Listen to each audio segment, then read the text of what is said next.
Hey there everyone, thanks for stopping in on the Archangel 15. Your viewership is always greatly appreciated. Today I would like to share with you my early naval warfare cannon mortar projectile collection. I only have two of them, but there's a very interesting story, and I'm happy to share with you the little bit of information I do have. Kind of falls into a conspiracy theory in and of itself. There's extremely scarce information pertaining to Revolutionary era projectiles. I was only ever able to find one reference material. I think it's called the Black Powder Dictionary, written by a gentleman named John Beamick. The information that I have is a consortium of basically stuff I've gathered from people from gun shows, people, other collectors, and auction houses that I've kind of try to get like a roundabout estimate, or at least authenticate them or validate a certain specific time period that they're possibly from.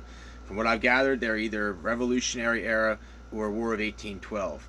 A lot of stuff is out there on the Civil War era stuff, like a lot of round cannonballs.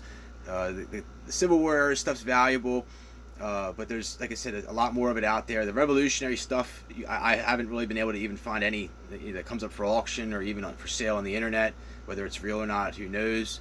I actually found these subsequent to a freshwater cleanup project that I was doing with the Maryland Department of Conservation and Natural Resources, with a good friend of mine, Kevin Barr, who worked for him. Unfortunately, he is no longer with us. He passed away a couple years ago to sarcoma cancer.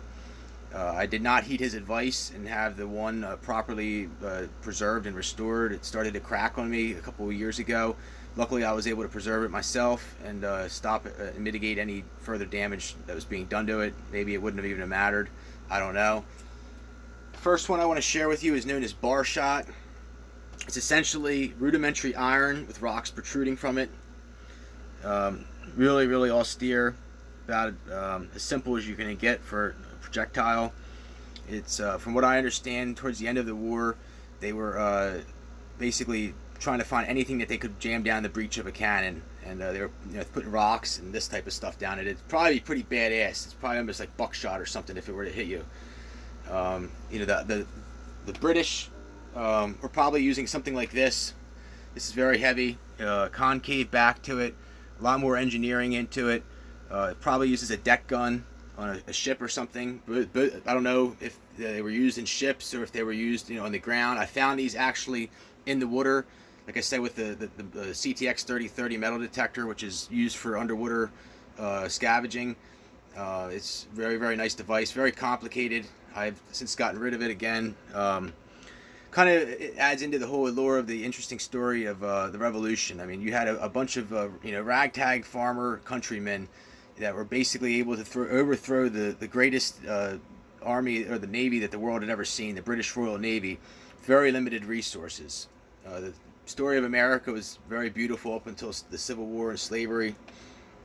Again, I don't really know much more about them. I've talked to some auction houses. I've talked to some people, like I said, from gun shows, and that's pretty much all the information I have. Feel free to leave some comments or share anything that you may have pertaining to this.